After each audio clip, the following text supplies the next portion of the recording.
I'm Frank from Canadian Tropicals, and welcome to my brand new channel. First, a little bit about me. I grew up on a sustenance farm. I've had multiple different jobs growing up. The latest job I had was in IT, and then a few years ago, for health reasons, I had retirement forced upon me. But I decided to start a small nursery, and that nursery specializes in Myrtaceae and Proteaceae. Myrtaceae are plants that have oil glands. That would include things like Eucalyptus, bottlebrush, guava, and Proteaceae. They're generally plants that have big, showy flowers, like proteas, banksias, hyceas. Now the question is, why did I choose to specialize in those plants? I'm the kind of person who doesn't like to be told you can't do something. Generally in life, I've learned that when people start telling you can't do something, it's not that you can't do it, it's because they don't know how to do it. So when I started growing proteas and eucalyptus, people told me, you can't grow those in British Columbia, it's too cold. Well, it turns out you can, with just some certain considerations. And it's actually not the cold that usually kills those plants. It's actually our rain. But I'll get into more detail on that in another video. So those are the type of plants that I decided to specialize in about 7 years ago. And I decided to grow those. But I wanted this YouTube channel to be a little different than just another gardening channel. I think the internet is overfilled with people telling you how to propagate your plants and how to take care of your house plants. So because I wanted to be a little different and show you plants that you've probably never even heard of before, which can grow quite well in your home, I decided for the first video, I'm not going to start with the plants that I grow and I sell. I'm going to start at the UBC Botanical Garden. In its little back corner, it has a little gem which I think it goes frequently unnoticed because it's up on a hill behind the edible garden. And I think a lot of people, they kind of see the edible garden there and they don't think there's anything past there, and that's as far as they go.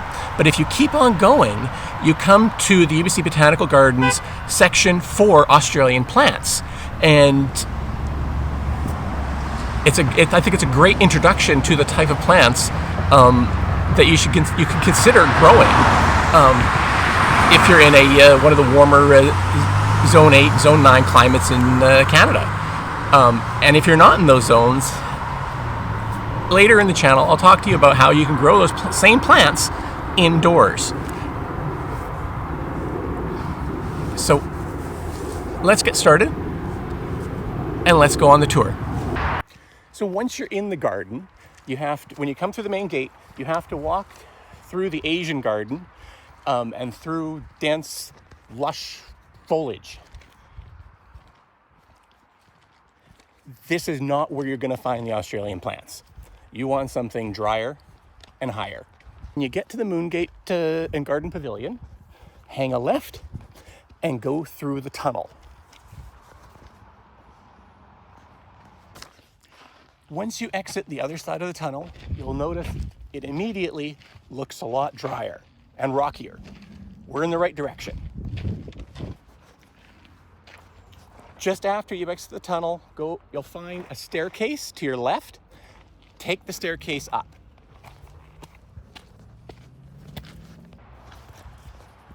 Once you get to the top of the stairs, if you go right, you'll get to the edible garden. Keep on going up those stairs. Where we're headed is that dry spot near the fence. So once you get to the alpine garden, hang a left. You're interested in the section just to the left of the alpine garden.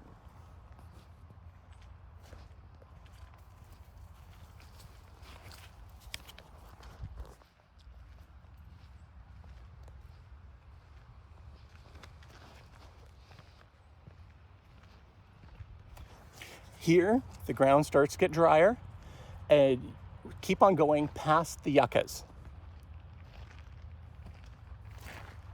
And then you'll get to a little trail or a path on the right. Take the one that goes up.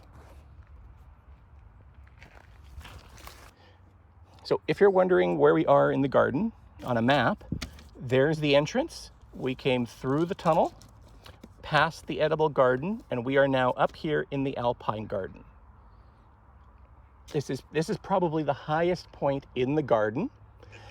And the reason that the Australian plants have been planted here is because they don't, if you hear noise in the background, that's a frog, not me. Generally, most Australian plants do not like wet feet. They like free draining soil. Some Australian plants like Banksia will grow in pure sand.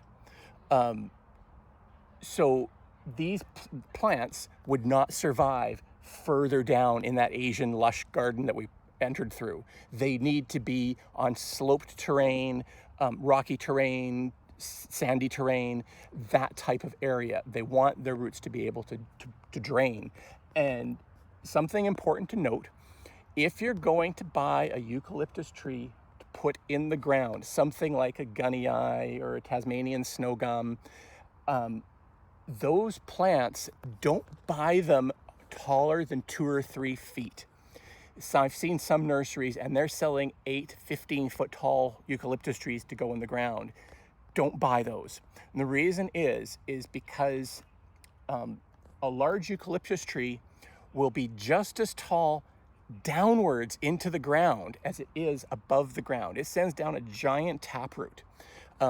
And that's because they grow in such arid conditions and well-draining conditions. They send that taproot down to where the moisture is. If you plant a large eucalyptus, like a 15-foot tree, that taproot has never had a chance to develop. So what will happen is in a strong wind, your tree is coming down. And that's because there's nothing anchoring it properly. So if you're planning on putting a large eucalyptus tree in the ground, start small and let it grow and adjust to the terrain. So let's start looking at the plants. First up on the eucalyptus tour is a beautiful example of a young eucalyptus rodwayi. This is still a small plant. I'll have to look up to see how tall it can grow. But it's growing as a mallee. And what a mallee is it's a plant that sends out lots and lots of branches from the base.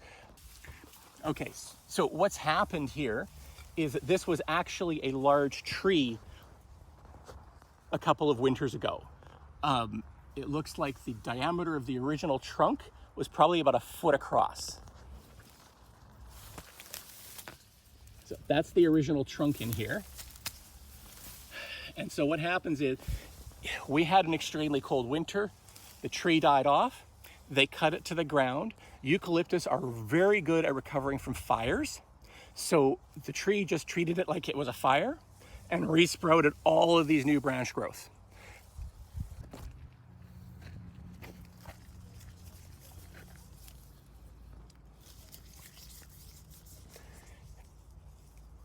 People interested in the scent on this particular tree, it's not an overpowering menthol scent that some eucalyptus have. It still has that scent from the oil glands in its leaves, but it's a much milder menthol scent.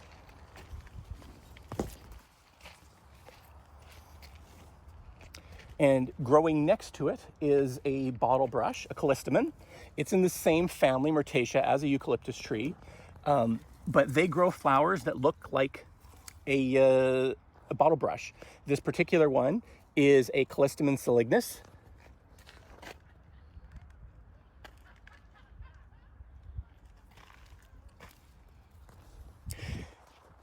Now, generally, I have found with Callistemon, because I grow about 40 different varieties. I might start selling 1 or 2 varieties, but I've still been experimenting on how they handle our winters. And generally, Callistemon can't handle heavy, wet snow. The branches on these plants are fibrous. They're like a rope tied together. And what happens when the heavy, wet snow sits on them, that fibrous rope wants to untwist and will crush down. So I found that Callistemon, there are several varieties will grow in our climate here. I found a couple of varieties that have managed to survive minus 16 with a minus 25 wind chill. But that's what I've noticed is that the heavy snow keeps setting back their size. And if you look closely, you will see one of the nemesis of Callistemon. They are prone to scale. Now, what I found is that they do get scale, but they don't seem to overpower the plant. So generally, I see it on there. I don't really worry about it because it gets a few scale on it, and that seems to be where it limits it. That's possibly because of the oils the plant produces naturally, it limits the colony size.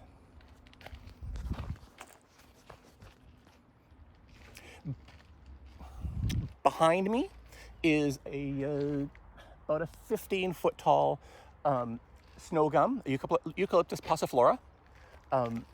And just look at how beautiful that bark is on that mature plant.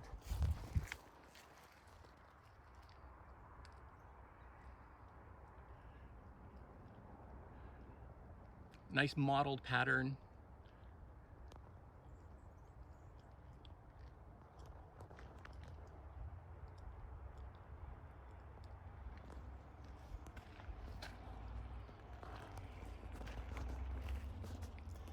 Now the tree does, about mid-tree, so the lower part of the tree you'll see a lot of young branches coming out.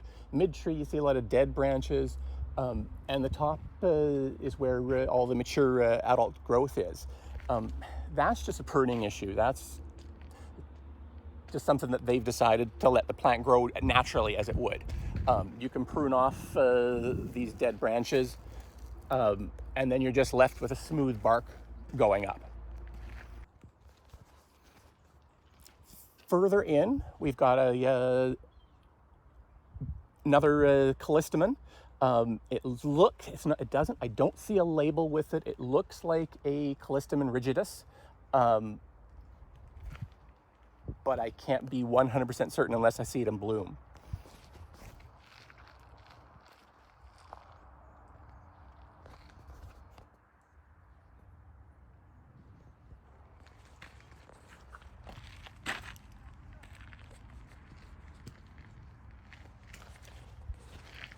And behind the Callistemon, there is a young eucalyptus growing.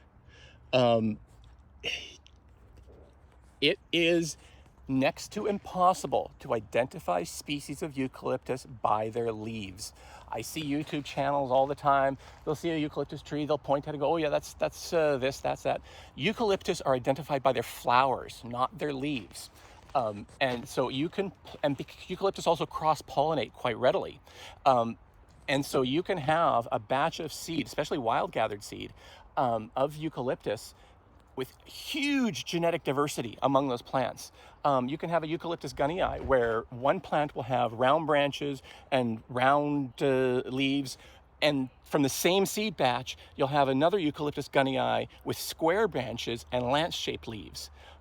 So looking at the leaves of a eucalyptus tree when they're young, next to impossible to say with certainty that is that species or that is another species. To the right of that eucalyptus, there is a Grevillea. That is Grevillea victoriae. It is one of the few Grevillea that will grow outside in our climate. Generally, I found that it's a fast-growing plant. I wouldn't be surprised if they just planted that plant this year from a pot into the ground. I have one that I've planted this year, and it's 3 times that size. So it can be quite a fast-growing plant. It will bloom in the wintertime, which is an interesting feature of it. And the flowers are kind of reddish and tubular, kind of more of a reddish orange and tubular. And the flowers occur in clusters.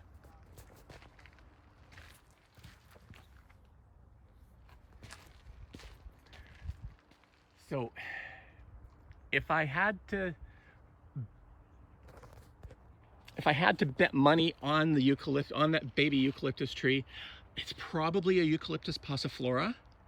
And the only reason I'm guessing that that's what it might be is because it is surrounded in a patch of larger Eucalyptus pauciflora. There's one here, there's one there. So there's another one in the background.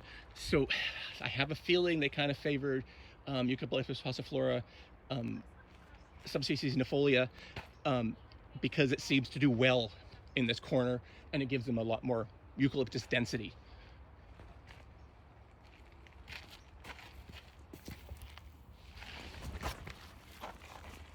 Now down below, so this is another Eucalyptus pauciflora.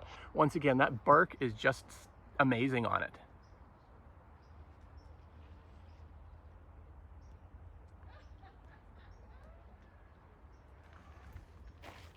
And then down below it, there is another Callistemon. I'm thinking it's a viminalis. No, it's a pityoides. So this is also a more cold hardy Callistemon.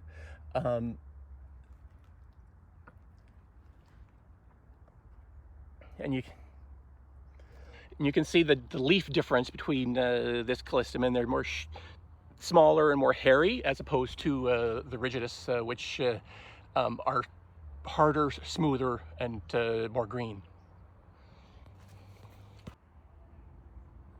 Now, in the background, behind all these, there is a bush, and unfortunately I can't get back there to see if it has a label or not, but the leaves almost look like it's a Banksia, and I say almost because it's growing a lot more bushy than I've seen most Banksia grow.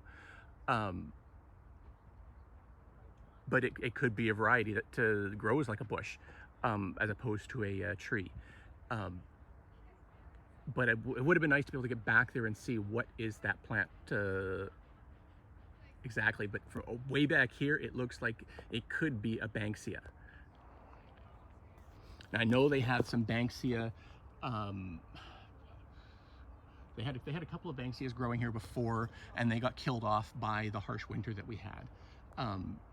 So they may have decided to try some different varieties and see how those fare. And something I wanted to show you on the Eucalyptus pauciflora is the leaf difference. You'll notice that these leaves are long, slender, whereas if we come down to the base of the tree, and you'll see that some of these leaves are even round by comparison. They're much more shorter. The branches themselves have a chalky white to them, as opposed to the peeling bark. As eucalyptus mature, a lot of them will lose their juvenile leaves in favor of those longer, harder green leaves. If you maintain the plant small, you can maintain it so it just has the juvenile foliage. As the foliage matures, you cut that branch off and favor another one with younger foliage.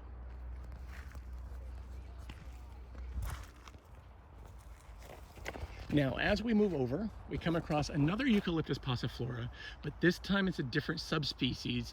I always have a hard time pronouncing the name. Grevillea. And if you look at the bark, that is a completely different bark structure from the other Eucalyptus pauciflora. So it's just like the leaves. You look at them, you can't say this is that, that is this, because we've got this and we've got this, and they're both the bark of Eucalyptus pauciflora, just different subspecies.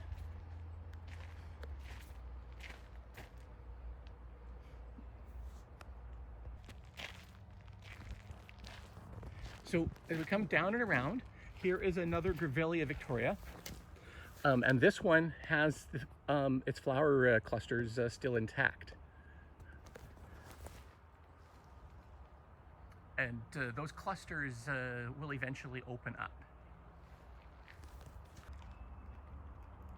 So as we come around from that Grevillea, we have another Callistemon growing down here. This one also looks like it could be a rigidus as well. I do not see a label to confirm that. But next to it is a eucalyptus tree. This is one of the few that you can point at and say, I know what that is. It's a Eucalyptus neglecta. It is the only eucalyptus in commercial cultivation that I know of that has such large leaves with square branches. You know, these leaves are the size of your palm.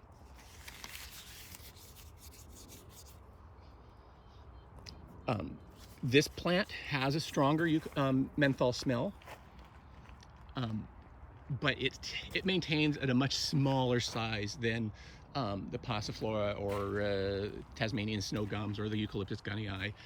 This is a tree that will grow 20, maybe 25 feet at the most, and so it's much more suitable for a smaller urban garden.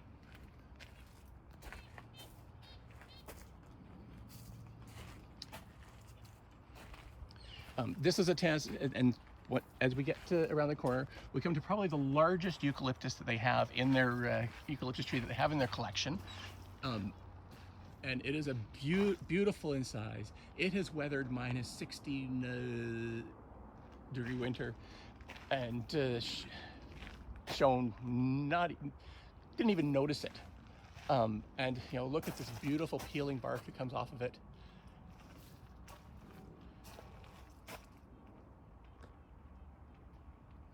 And the colors in this tree when it is wet just really stand out.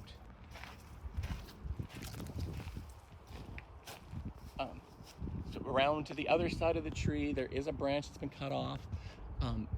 It may have been from winter damage. I'm noticing that there's bark damage on the other bark with sap coming out. It looks possibly a fungal disease has attacked that one branch, and that's why they've cut it out. And unfortunately, it looks like it may have spread to the next branch over. Hopefully I'm wrong, but the next one over is not looking too healthy towards its base. But it is regrowing new branches, so should they have to cut that off, there's plenty of branches willing to take its place.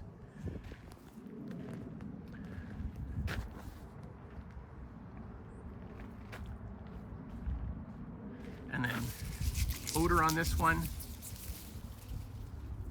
very mild, if at all.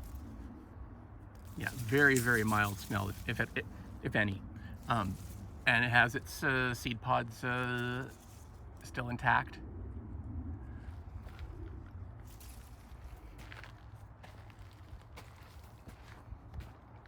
But once again, this is probably their largest eucalyptus tree in their collection. It is an amazing tree.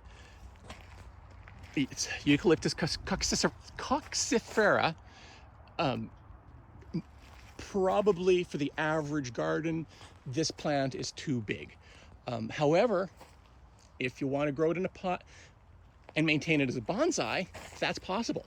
You could have this very same tree growing on your desk. But generally, people like this as an outdoor plant because it is so cold hardy.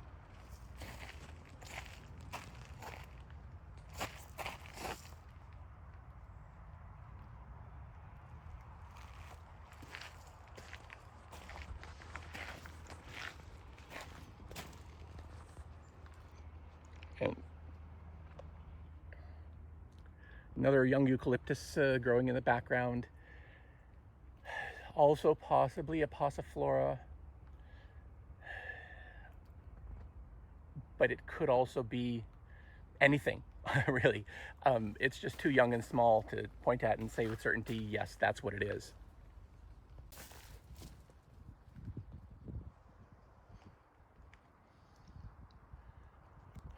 Eucalyptus neglecta with these big dinner plate, or not, palm-sized leaves, square branches, very distinct. It's not the only eucalyptus to have square branches, so don't fall into that trap.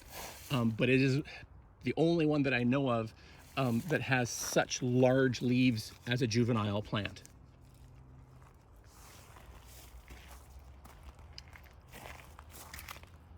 And this particular one is growing as a mallee. They've got lots of branches coming out.